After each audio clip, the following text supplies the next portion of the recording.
একুশে জুলাই শহীদ দিবস স্মরণে পশ্চিম বর্ধমান জেলা যুব কংগ্রেসের আসানসোলে একটি রক্তদান শিবিরের আয়োজন করেছে। এই অনুষ্ঠানে জেলা কংগ্রেস সভাপতি দেবেশ চক্রবর্তী ও যুব কংগ্রেসের সভাপতি সৌভিক মুখোপাধ্যায় সহ অন্যান্য নেতারা উপস্থিত ছিলেন। অনুষ্ঠানে কিছু মহিলা ও পুরুষ কংগ্রেসে যোগদান করেন। রাহুল গান্ধীর নেতৃত্বে তাদের সমর্থন প্রকাশ করেন।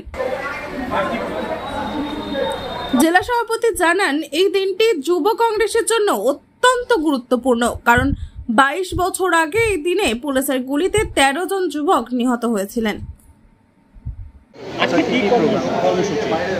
দেখুন, আপনারা জানেন 1993 সালে আজ থেকে প্রায় 32 বছর আগে ভারতীয় জাতীয় Congress no identity card no vote দাবি নিয়ে গোটা ভারতবর্ষ জুড়ে আন্দোলন শুরু করেছিল।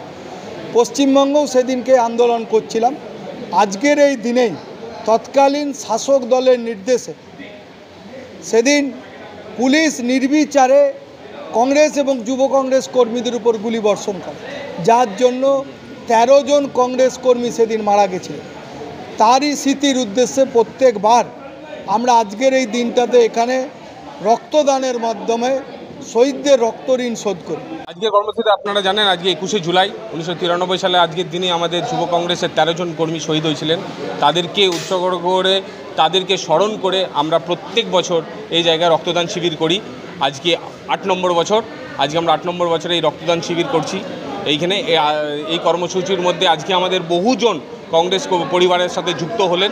এটাই আজকে আমাদের মূল কর্মসূচি।